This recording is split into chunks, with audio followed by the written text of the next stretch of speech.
Jai Hind everyone, myself Sandeep Yadav, Assistant Professor CSE Department.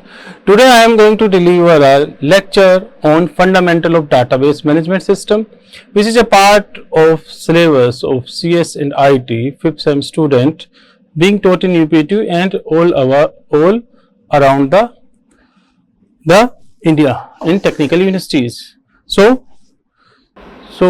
outline of my topics are introduction to DBMS, various applications, advantage, disadvantage, file system versus DBMS, basic terms, 3 level of data abstraction, data independence, and different type of database users as well as the keys.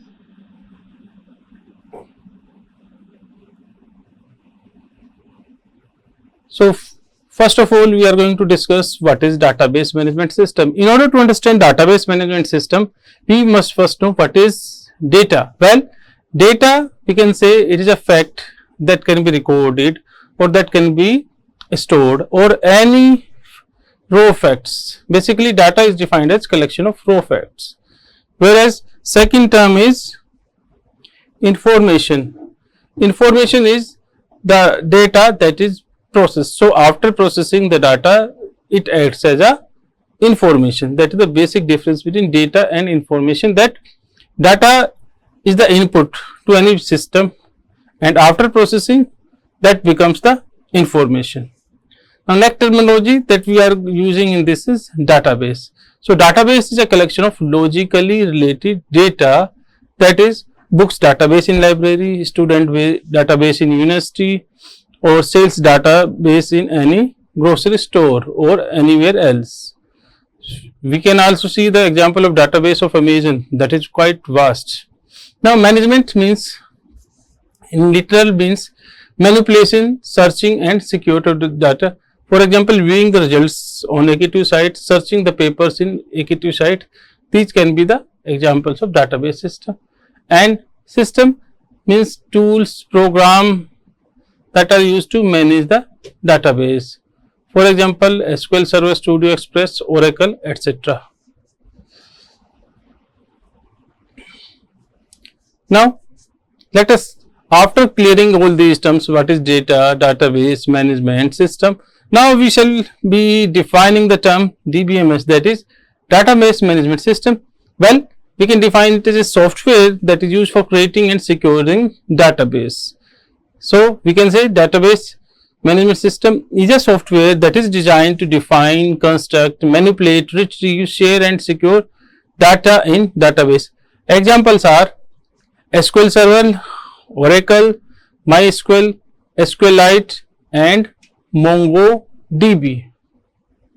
See, using database we can perform multiple operations, either creation or insertion or deletion or insertion or retrieving the data through using retrieval command, that is select command.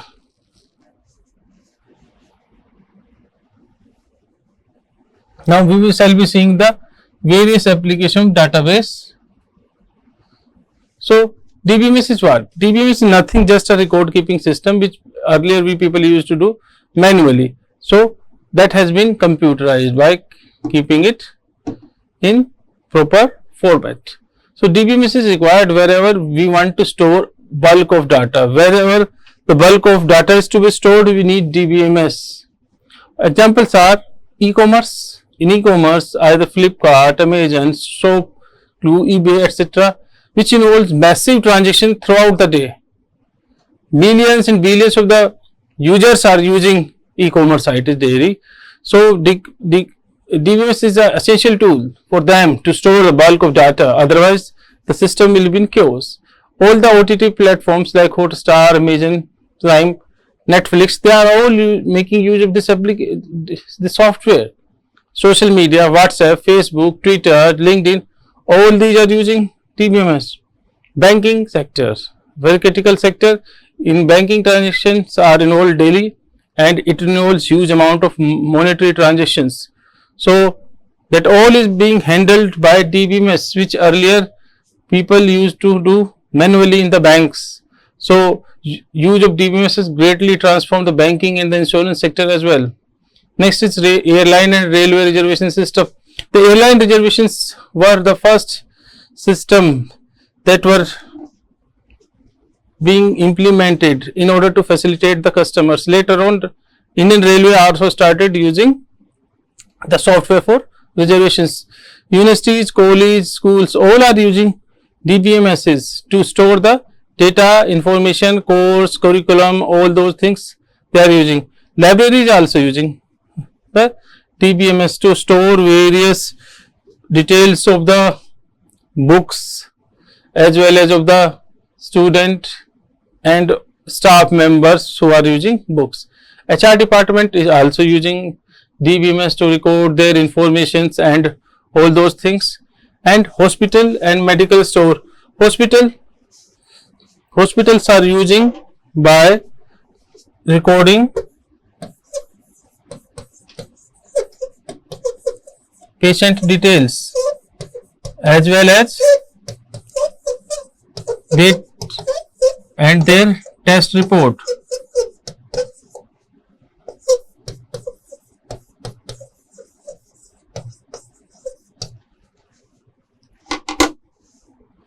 And government organization, basically all the government organization, particularly of central government as well as the state government, are using DBMS to store their information and data so as to retrieve it whenever it is required. Now, as all of you are seeing, these are certain applications that I have discussed. There may be certain more applications, and question may be asked in examination about what mention 5 application of DBMS other than these. So questions may be asked. So we must be clear cut. We can enter other also for that particular functionalities. Now next we are going to discuss the advantage of DBMS. Now first advantage is reducing the redundancy. That is, first advantage of DBMS is reducing the redundancy. What is redundancy? It is a repetition of data, that is duplication. Consider this example. Here in this particular example, we have computer department, electrical department, civil department and mechanical department. All of these are storing information of a particular employee. So same data is stored at 4 different places. Then it becomes very difficult to manage such data, since the data is being presented at multiple places. So the golden rule of DBMS is that the data must be stored at single place only, so that we don't face the problem of inconsistency. So this is a redundancy, that facts are stored at different places. Instead, they must be stored at single places so as to reduce the redundancy. So database removes such redundancy by storing the data centrally at a single location. Now next is remove the inconsistency.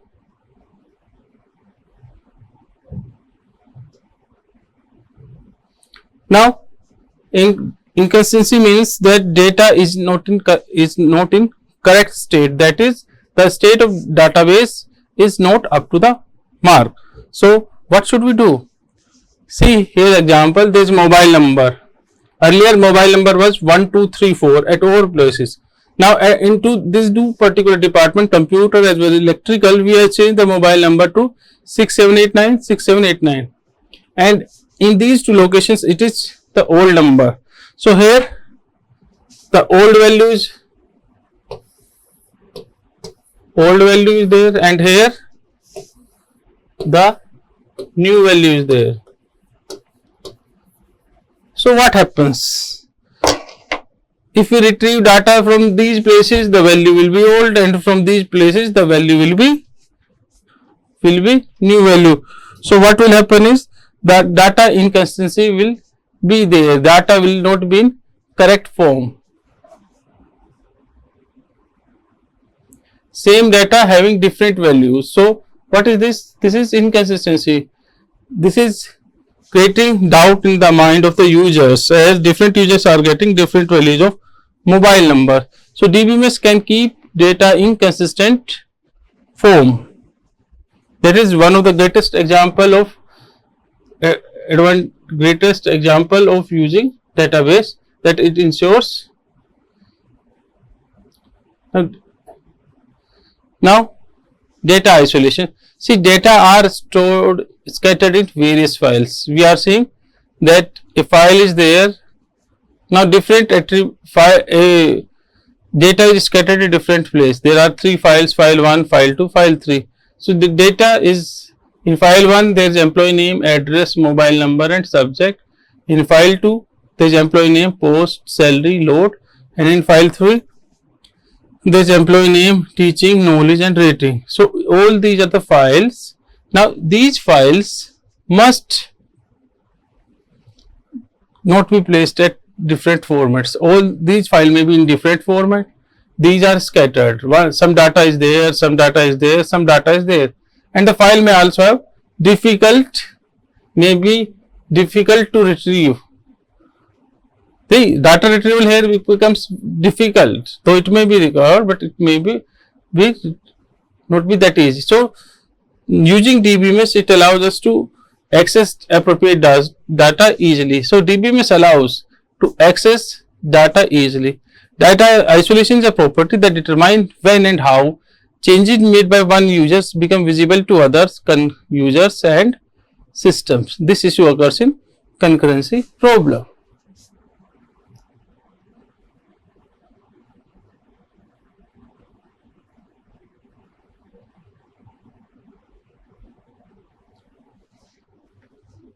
Now next is guaranteed atomicity, that is either the transaction execute 0 or 100%, means either it is successful,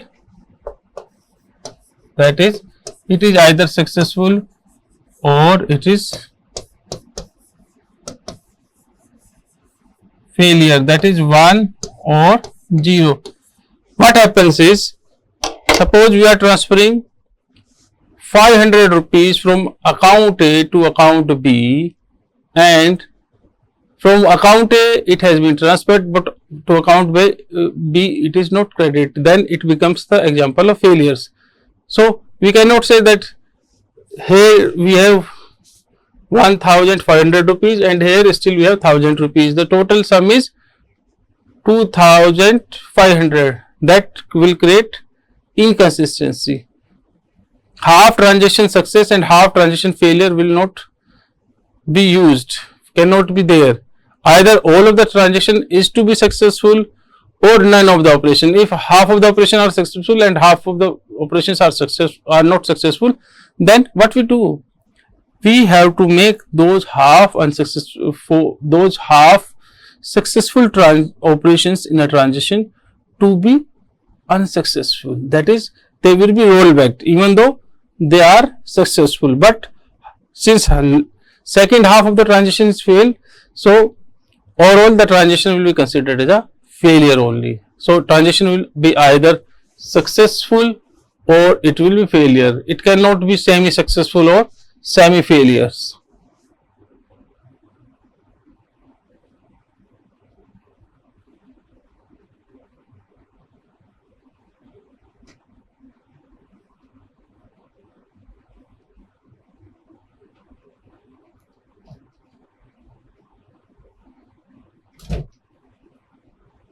Now it allows us to implement integrity constraints, that is employee name is there as well as integrity constraints means we are allowing certain conditions to be imposed. For example, in this particular example there is employee name, address, mobile number and subject.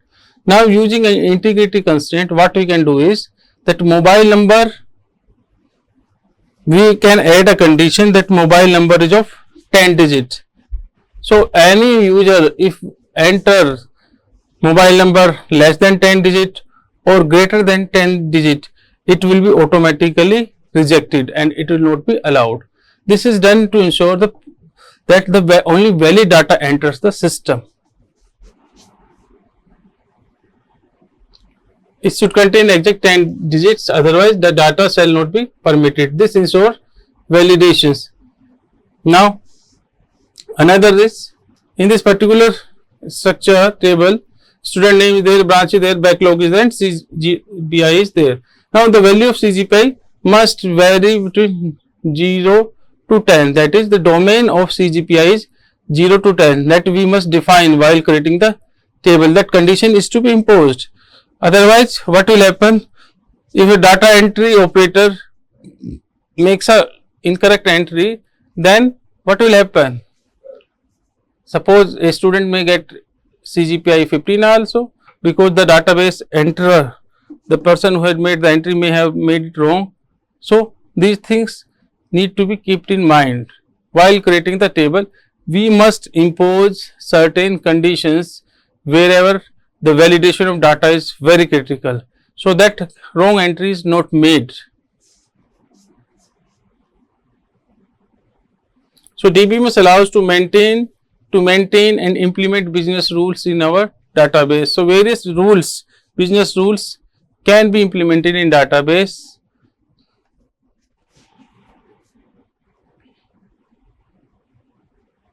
Now DBMS allows us to share the data among different users. Now data can be shared among different users. There are multiple users, all the users can concurrently share the data.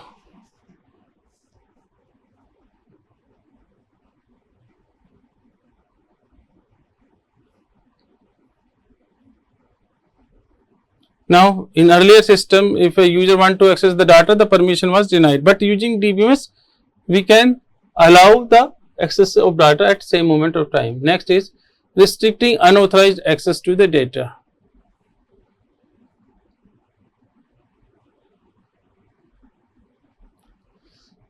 Now we have different data here, and suppose a faculty of another college want to access our data, they cannot access this. They don't have, are the legalized users, they don't have the privilege granted to them to access our database.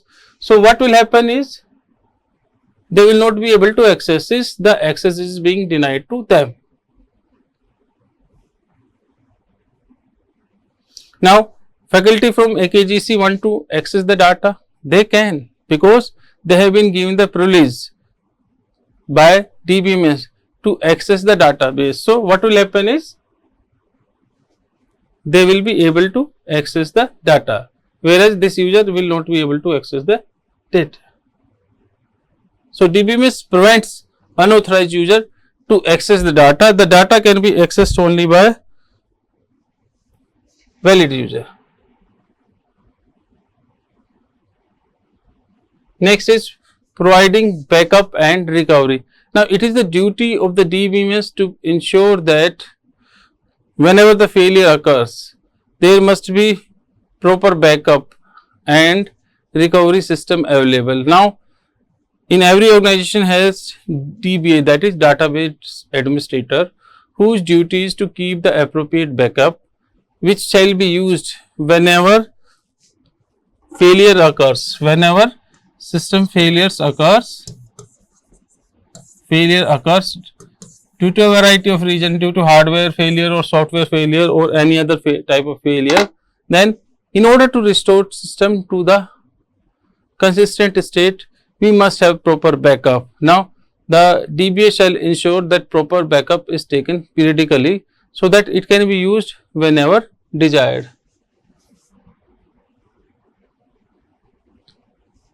So DBMS provide the facility and backup to restore the database in case of failures.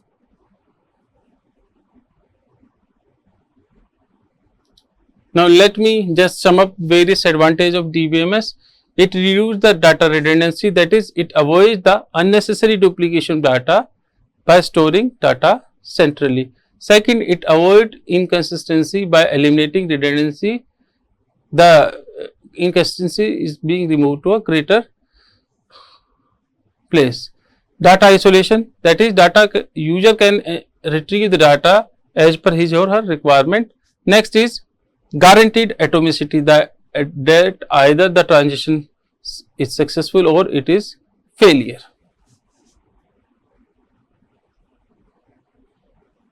Now it also allows us to implement integrity constraint, that is, business rules can be implemented, such as they do not allow to store amount less than 0 in balance, right? It can be implemented easily by the conditions. The data can be used by multiple users, and we can restrict the unauthorized access to the data by providing the valid ID and password to different users. It ensures backup and recovery. It can take regular or auto backup or manual backup and use it to restore the database if it corrupts. Thank you everyone. That is from my side, and if you have any query, you can just write in the chat and I shall respond to you. Thank you.